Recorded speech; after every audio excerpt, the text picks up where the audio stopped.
If you're always busy, you're constantly getting things done, but you have nothing real to show for it, there's a very high chance you're making this one mistake and it's costing you more than you know. I learned this lesson the hard way after speaking with a billionaire, and it completely changed my life. It was 2 years ago at a business workshop where the founder of Wilson's Lemonade, Eyitemi, was teaching on setting goals and problem solving. I wasn't really paying attention to his presentation because I was thinking of a question to ask him after. At the time, I had a lot of commitments. I had schoolwork, a YouTube channel, a short form content agency, another business I was starting with a friend, and I'm sure some other things I can't recall right now. I was juggling everything. I was always busy, always overwhelmed, and I figured, you know what, I would ask him. If he were in my shoes as the really good entrepreneur he is, how would he manage everything efficiently? So immediately after his presentation, I ran up to the front and explained my situation to him. He was excited at first, but as I continued to talk, his expression slowly changed from excitement to concern. It was like he had seen this story before and was genuinely worried for me. I had gone into the conversation and asked that question, expecting some kind of productivity strategy or time management hack,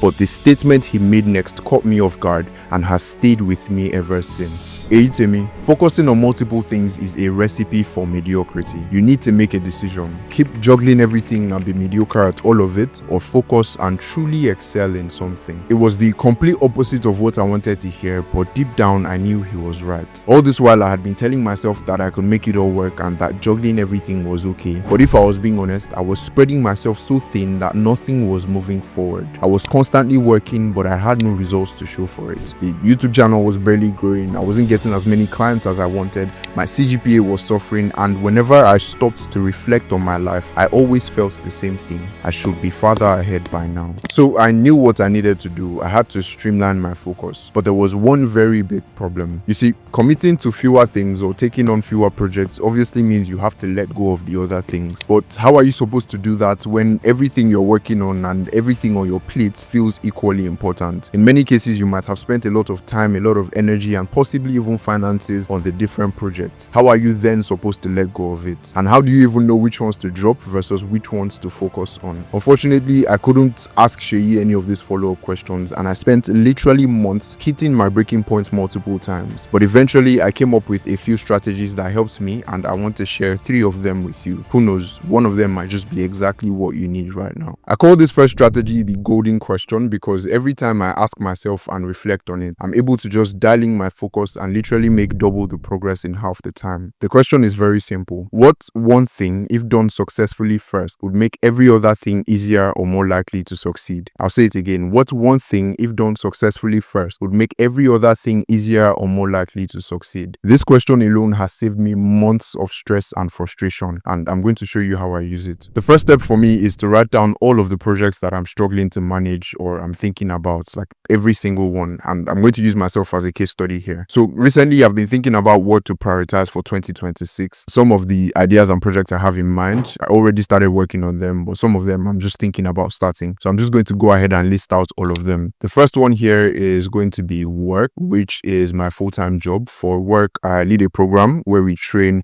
Nigerian devs in AI automation and then place them in remote jobs. So I'm just going to say full-time job here. So that's like the first thing, obviously work. Right. The second thing I've been thinking about is YouTube, which if you're seeing this video right now, it means that I actually did that. But I've been thinking about starting my YouTube channel again, or like starting to make videos on my YouTube channel again.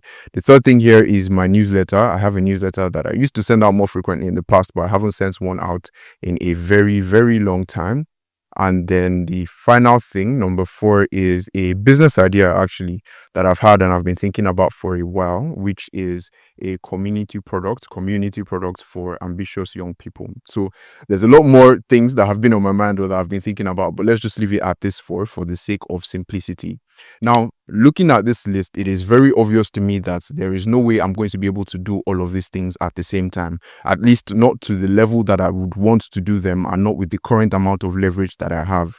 The goal in my mind is always to do everything to the best of my ability and to be excellent at everything that I'm doing. And like I said, looking at this list, it is going to be impossible for me to run this program at a high level, to start making videos consistently, to be sending out the newsletters consistently, and then also start this new business idea all at the same time. So I would need to pick and decide which ones I want to focus on, which is where the second step comes in. So the second step is to apply the golden question. Which of these, if done successfully first, would make everything else on this list easier or more likely to succeed? Now, typically this would take a bit of time and a lot of thinking, right? But eventually I decided on just two things, which is number one, work, and then number two is starting on YouTube again. And my thought process for this was really simple, right? For work, I decided to focus on work and archive this business idea that I had. And the reason for that is because, like I said, what I do for work is that I lead a program, and it is very similar to running a business. There's a lot of recruiting involved. There's a lot of client acquisition, operations, delegation, and other business skills involved. And my thought process is that if I focus squarely on this and archive the other guy, I will continue to develop the business skills required. I would have the credibility from the success of this program, and I would have a lot more money saved up for whenever it is that I decide to do my own thing. So I'm going to archive this and focus squarely on this for now. And the second part, which is the YouTube channel, I decided to do this and then archive the newsletter, because by focusing on the YouTube channel, I will continue to build the audience, which eventually can be funneled later into the newsletter. And also building up an audience could be very helpful for when I eventually decide to start my own thing. The principle for this strategy is simple. The way I think about it, it is difficult to get multiple things off the ground at the same time, especially if you're just starting out and you don't have a ton of leverage in terms of capital and labor. Instead, what you want to do is sequence them in such a way that the success of one creates leverage for the others, and focus on those ones first. And that leverage could be in many forms. It could be in the form of finances, where you're doing something now that's going to give you the finances required to eventually do the second thing, instead of trying to do both of them at the same time. It could be in the form of distribution, where you're doing something that would help you to build the audience for something else that you want to do. It could be in the form of experience. It could be in the form of a network, reputation, systems, a team, or even proof of concept.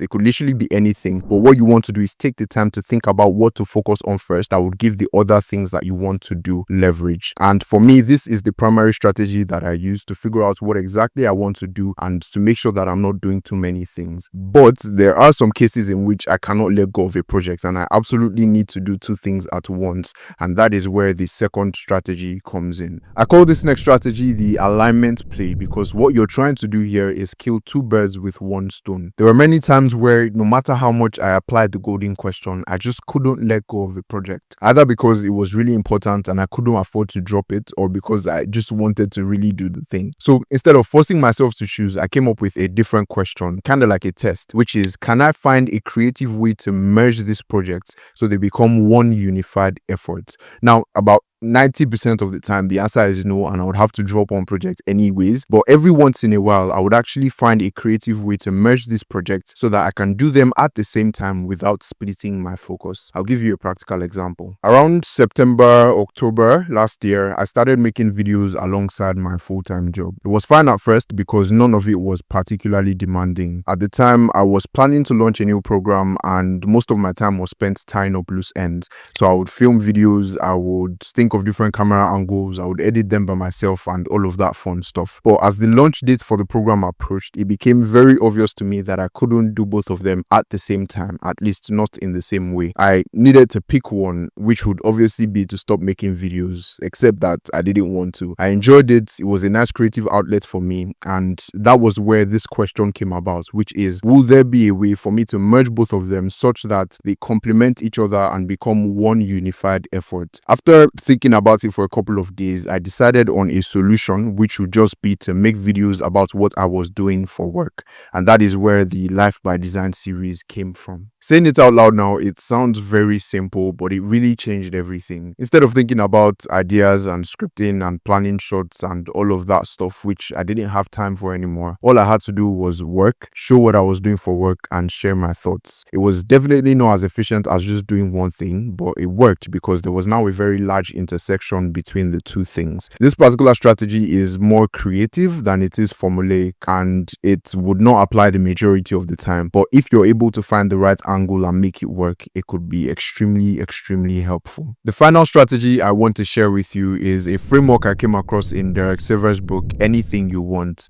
and I use it all the time. It is called Hell Yeah or No. Instead of trying to paraphrase it, I'm just going to read it directly from the book because it captures the idea perfectly. If you're not saying hell yeah about something, say no. When deciding whether to do something, if you feel anything less than wow, that would be amazing, absolutely hell yeah, then say no. When you say no to most things, you leave room in your life to throw yourself completely into that rare thing that makes you say hell yeah. For every event you get invited to, every request to start a new project, if you're not saying hell yeah about it, say no. We're all busy, we've all taken on too much. Saying yes to less is the way out. I use this framework all the time, especially when I get requests from people. If I'm not genuinely excited about the thing, which is about 95% of the time, I just default to saying no. I find it super helpful because it reminds me that the goal isn't to just have a lot of decent opportunities on my plate, but rather to protect my time so that I can focus on the things I'm genuinely excited about and go all in on those instead. The truth is there's no single answer to how many things you should be doing. It depends on your life, your resources, what season you're in, and a lot of other factors. But generally, I like to keep these two ideas in mind. Number one is that the more projects you juggle, the more your risk of being mediocre at all of them. And number two is that the sweet spot is always the same. As many as necessary and as few as possible. That is the balance I'm always aiming for. If you found this video helpful, I think you'd enjoy another video I made sharing 5 lessons I wish I knew earlier in life.